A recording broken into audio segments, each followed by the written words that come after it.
Já chegamos, estamos no ar, Fé para Hoje, começando e falando de um assunto de fundamental importância. Aliás, não somos nós somente que estamos falando sobre esse assunto. Tá todo mundo falando do assunto. Você vai navegar por aí, seja lá qual for a mídia que você vai usar, e se a gente não pensar somente em mídia, no dia a dia, nas ruas, esse é o assunto do momento. Família, formato de família e sexualidade. Para muita gente, durante muito tempo, isso foi um assunto escondido, que foi colocado ali no cantinho, não mexe com isso, não fala disso, mas no momento da história que a gente está, o assunto veio para a superfície, veio à tona e agora está todo mundo correndo para tentar fazer alguma coisa para salvar os filhos, para falar com eles, para vacinar alguns. E muitos outros tentando chorar o leite derramado. Exatamente assim, porque ainda se tem uma certa mania e uma mania horrível de querer tocar no assunto sério só depois que temos um problema com o assunto sério. Quantas vezes você já ouviu e lidou com esse assunto sobre sexualidade a partir de problemas com sexualidade? Mas a Bíblia vai falar disso antes mesmo disso ser um problema. Aí, vamos combinar aqui nós dois? Quando a gente lida com as coisas somente como problema, a gente não sabe nem resolver o problema. Porque para você achar e descobrir o que tem de errado, a gente tem que conhecer o que tem de certo. Para que serve? E tá muito pode, não pode, sem saber o que de fato Deus disse sobre isso. E as respostas têm que vir da perfeição para a imperfeição. Pois bem, temos razões suficientes para ficarmos juntos nos próximos minutos, abrir a palavra de Deus e mergulhar nesse assunto muito importante que a Bíblia não deixou de fora, sexualidade e suas revoluções na história. Não saia daí, está começando o Fé para Hoje.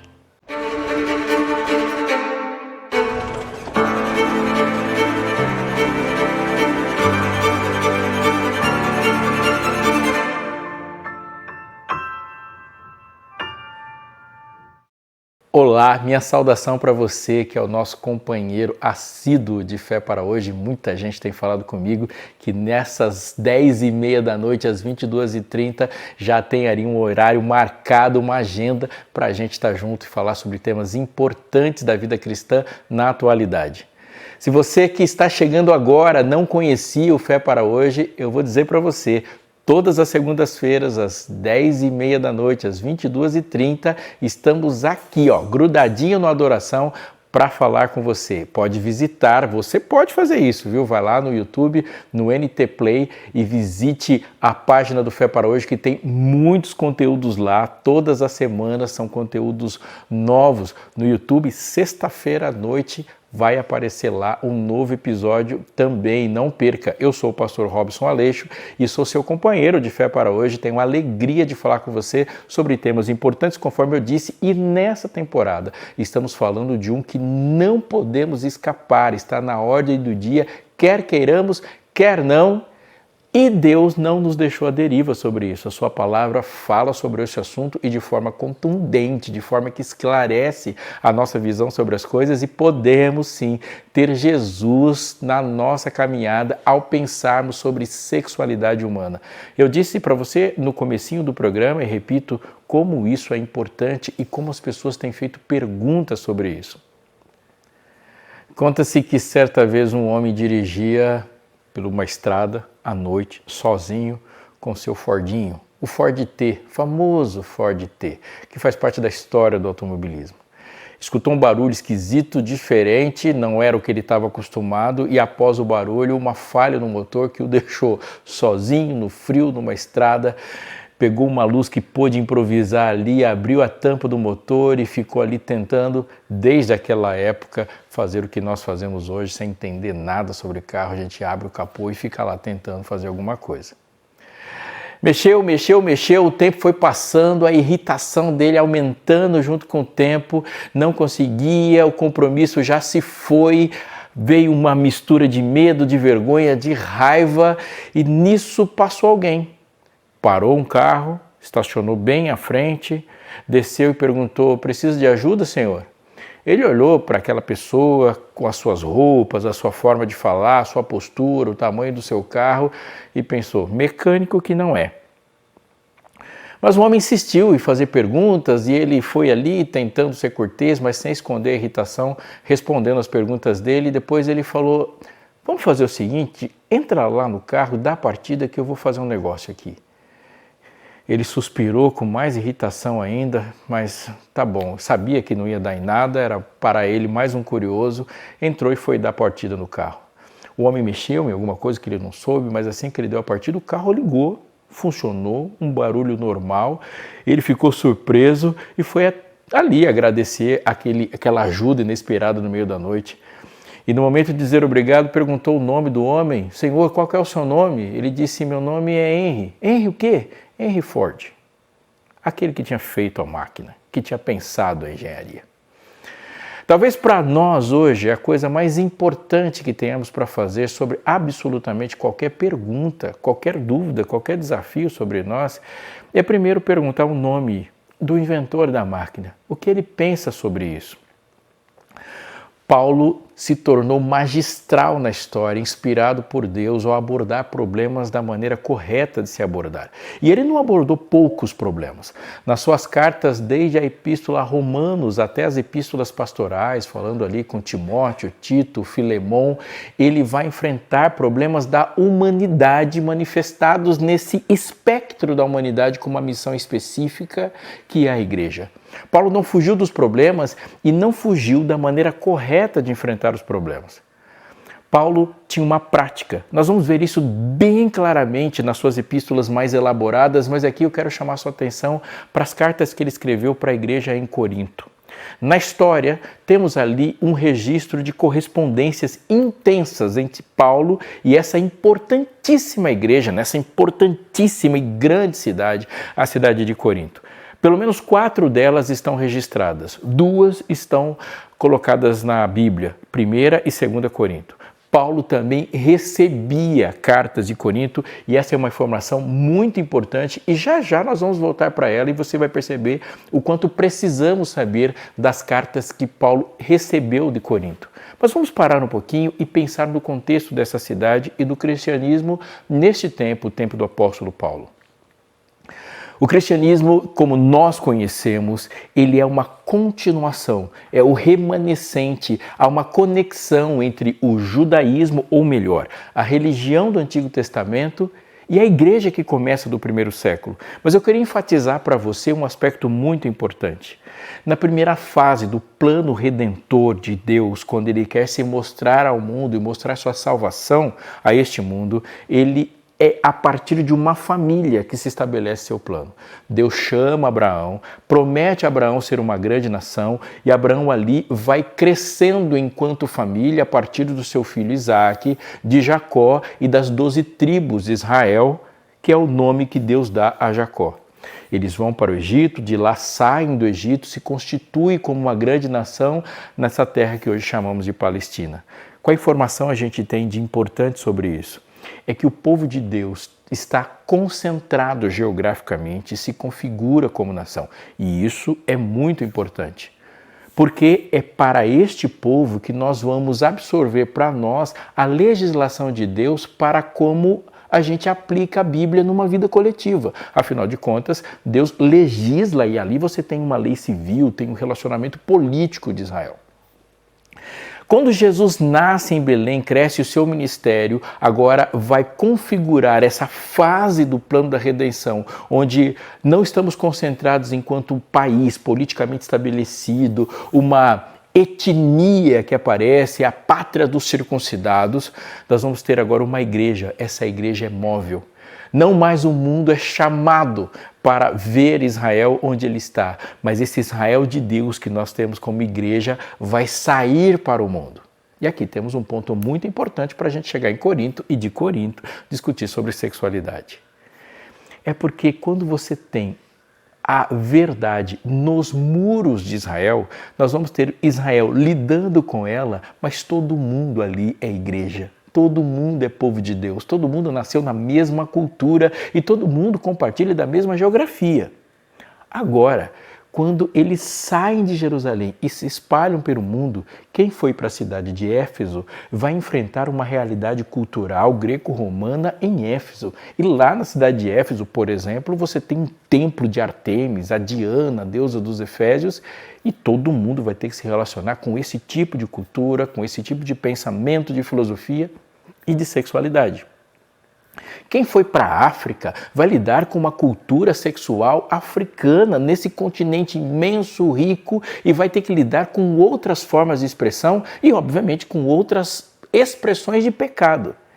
Quem foi para a Galácia e o cristianismo que se desenvolve em Roma, aquele que se desenvolve em Samaria, aquele que se desenvolve em Corinto, vai ter que enfrentar o que herdou-se da cultura de Corinto. Corinto era uma cidade grande, rica, absurdamente idólatra e que compartilhava essa perspectiva grega de pensar, de viver a si, de viver sua sexualidade. É comum, por exemplo, na cidade de Corinto, a manifestação de prostitutas cultuais. Você vai ver Paulo lidando com isso o tempo todo.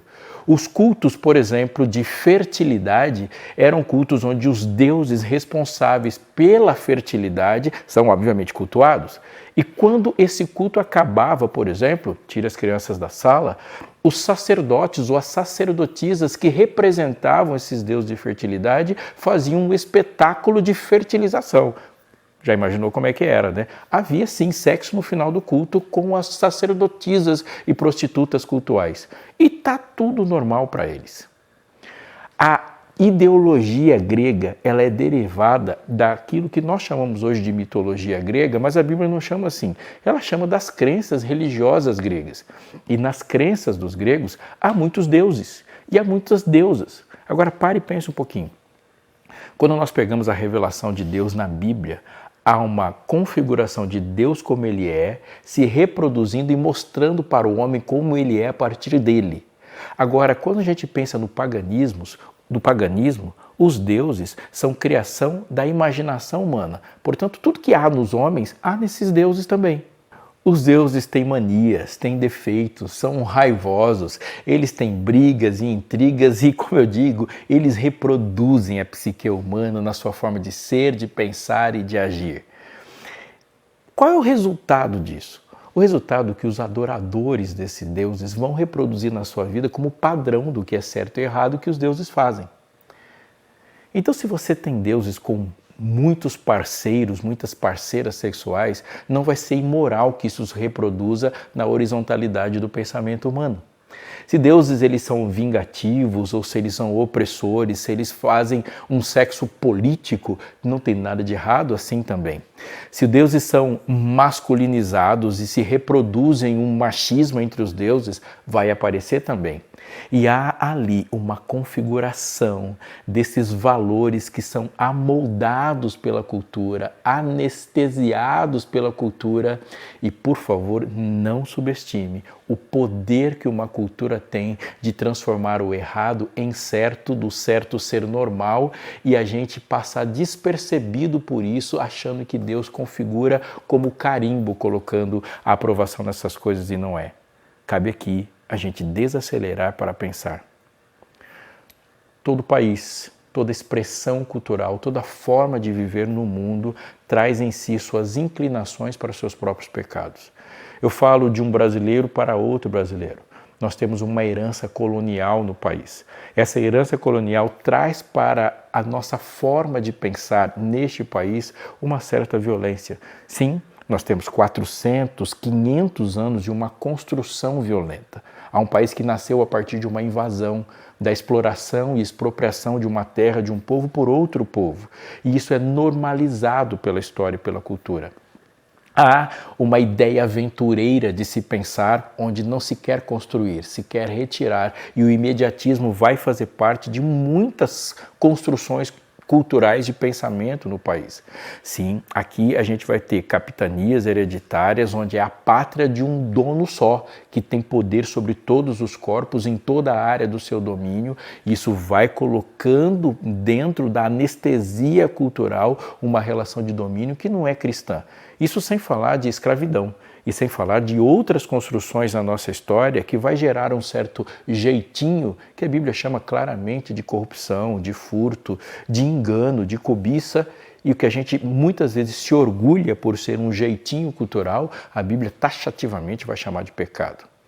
As relações de superioridade entre seres humanos, elas também estão sendo ali anestesiadas pela cultura, e essa é a hora que a gente tem que deixar a Bíblia falar, e ela não vai ser legal, mas ela vai ser cirúrgica e vai tirar de nós os pecados culturais. Quando eu digo de pecados culturais, significa que para onde quer que nós estejamos no mundo, alguns pecados são mais fáceis de ser cometidos porque a inclinação cultural os leva para eles. Isso é uma realidade para a gente e uma realidade na Bíblia também. O que eu digo é que a gente não tropeça em montanhas. Nenhum de nós cai porque tropeçou numa montanha. Os nossos tombos, os nossos escorregões, os nossos tropeços, eles são em pedrinhas, em pequenos lugares que a gente não notou. E essa, conforme eu disse e vou repetir, a anestesia é tremendamente perigosa porque a gente vai normalizando o que é absurdo. Paulo teve que lidar com pessoas dentro da igreja nesse primeiro século, lá em Corinto, que traziam em si essa tensão. Quem estava nessa igreja? Judeus ortodoxos, fariseus, pessoas que vinham do judaísmo e herdaram do judaísmo seus ritos, suas formas, sua maneira de expressar religiosidade e agora fazia parte daquilo que chamamos de igreja. Tinham povos que vinham de outros costumes, que passaram o tempo todo lidando com vários deuses, que lidaram com o ocultismo, que lidaram com seus medos e que lidavam com as suas vantagens dentro da religiosidade que ele vivia e agora compunham um grupo dentro da igreja. Existia para eles todos uma expressão cultural de Corinto que normalizava tudo. Para você ter uma ideia, a cidade de Corinto era tão promíscua, e os pecados sexuais em Corinto eram tão evidentes para as pessoas que se criou um verbete, que era o corintianizar. Sim, uma pessoa que era pervertida e que passou a viver de maneira promíscua, eles falavam que foi para Corinto ou o corintianizou.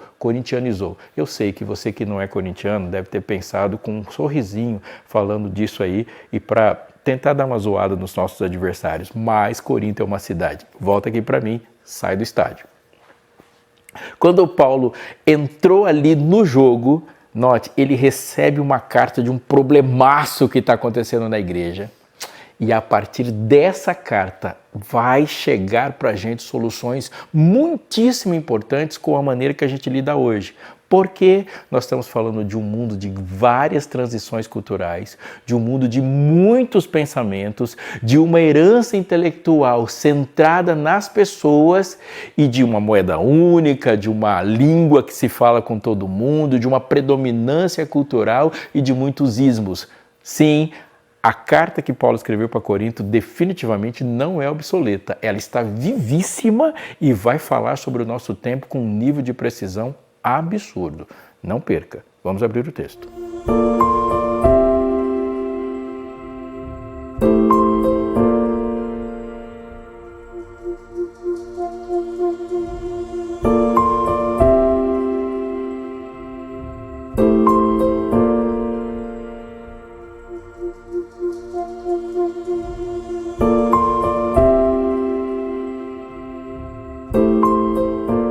Todas as coisas me são lícitas, mas nem todas convêm. Todas as coisas me são lícitas, mas eu não me deixarei dominar por nenhuma delas. O que Paulo está fazendo aqui é dialogando, ele está confrontando. Vou usar uma expressão melhor, ele está debatendo com as pessoas que têm uma posição contrária e mundana. Veja, nas traduções bíblicas mais recentes, esse todas as coisas me são lícitas está entre aspas. Por que isso está assim? Porque conforme eu disse no começo do programa, a carta que Paulo escreveu para a igreja em Corinto, ela é uma troca, está dentro de um contexto de troca de correspondência. O que isso quer dizer? Ele recebeu uma argumentação, ele recebeu o que os outros estão dizendo. Então agora ele mesmo cita as frases das pessoas que estão debatendo com ele. Não somente nesse texto, mas em outros também. Então fica assim, o opositor diz assim, todas as coisas me são lícitas. E Paulo responde, mas nem todas convêm. Todas as coisas me são lícitas? E ele responde, não me deixarei levar por nenhuma delas. O que está acontecendo aqui é que Paulo está expondo um tipo de argumento que simplesmente não morreu. O que ele está dizendo? Meu corpo, minhas regras, isso que as pessoas estão dizendo. Tudo me é lícito, eu fui salvo por Jesus Cristo não vai ligar com isso. Elas estão argumentando e toda a soma de argumentação está querendo dizer o seguinte: eu posso fazer tudo o que eu quero. Há um limite da moral que vem de Corinto, e a moral é o que eu consigo e não o que é proibido, o que pode, o que é virtuoso, o que é correto. Essa moral, ela sempre foi uma tentação para muitas pessoas no mundo e hoje, repito, ela está muito presente. Porque o que uma boa parte do mundo determina como o que é certo fazer está muito relacionado com o que eu consigo fazer. Então, o que está dentro do meu poder é o que se pode e ponto. Todas as coisas me são lícitas. Eu quero, eu posso. Eu consigo, eu posso. Está dentro do meu poder, vou fazer. O que Paulo está dizendo é, tudo te é lícito, mas nem tudo convém. Existem regras de relacionamento, regras de sobrevivência, regras biológicas e existe a vontade de Deus sobre todas elas. O texto repete, ele vai dar uma ênfase, assim no mesmo verso, dizendo o seguinte: todas as coisas me são lícitas, mas eu não me deixarei dominar por nenhuma delas. Isso faz eco com uma frase que Deus falou para Caim. Ele diz para Caim, o seu desejo será contra você, ou seja, o pecado que está em você gera impulsos, mas cumpre a você dominá-los. E Paulo estabelece uma relação muito importante que diferencia todos os seres humanos dos animais. Os animais não são guiados por moral. Os animais não são guiados pelo que é certo ou errado, eles não têm uma visão para depois de amanhã.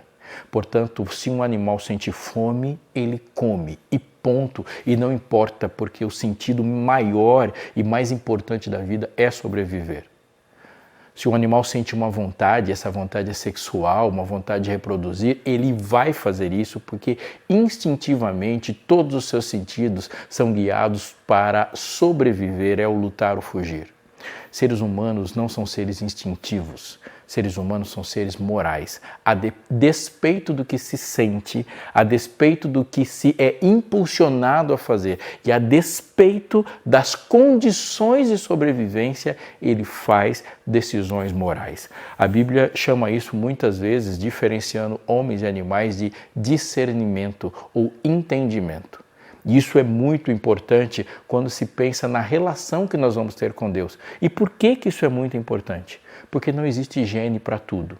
Da mesma forma que para muitas pessoas os elementos biológicos para elas hoje não têm nenhuma importância a partir do momento que elas podem ser e fazer o que elas quiserem, porque se configurou na mente delas por uma virtude diferente, como se a mente fosse um outro espaço da existência. O que elas são é a partir do que elas pensam e ponto.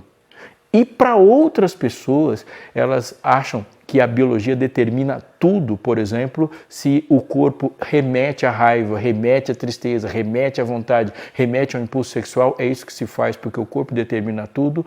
Paulo vai dar um chute nas duas formas polarizadas de pensar e disse, não, é a lei que determina. Não é o que o seu corpo manda e não é somente o que o corpo não manda, é sua mente que manda.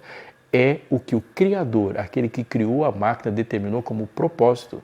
Todas as coisas me são lícitas, mas nem todas convêm. Ou seja, tem coisas que eu consigo fazer, mas não faço porque é errado.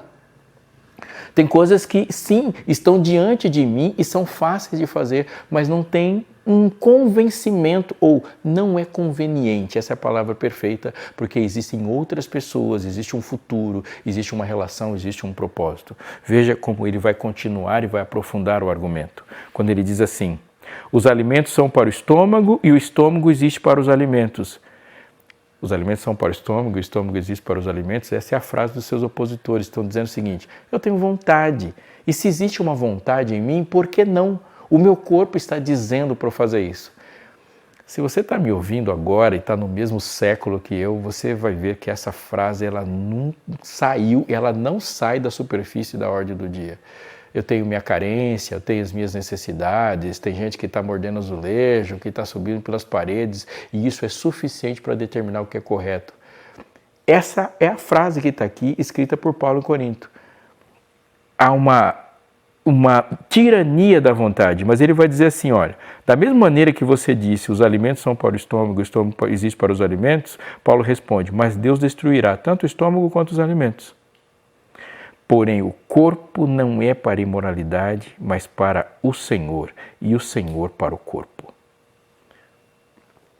O que nós devemos pensar sobre isso, e aqui há um ponto importante da revolução que Paulo está propondo para a igreja de Corinto.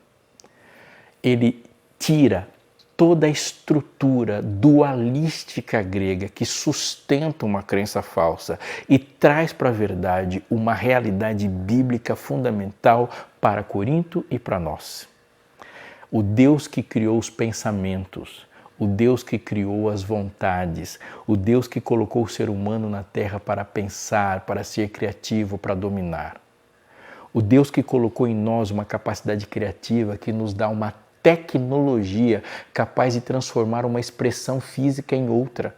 Essa tecnologia que podemos usar de uma maneira médica, portanto, para modificar um corpo, esse Deus que colocou tudo isso em nós, ele santificou um corpo. E podemos falar muitas coisas sobre sexualidade, mas não podemos escapar de pensar isso. Nós somos cristãos e cristãos acreditam num Jesus encarnado.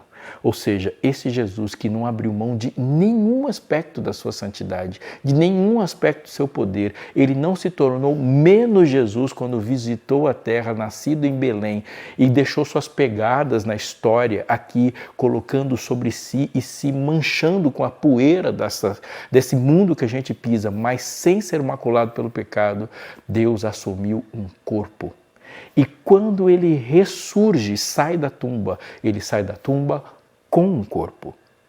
Essa valorização do corpo é fundamental para entendermos o desdobramento de todas as coisas que Paulo vai falar. E eu já te convido para não perder essa série aqui no Fé para Hoje, porque falar de cristianismo, falar de Bíblia, falar do Deus de verdade é falar de um corpo.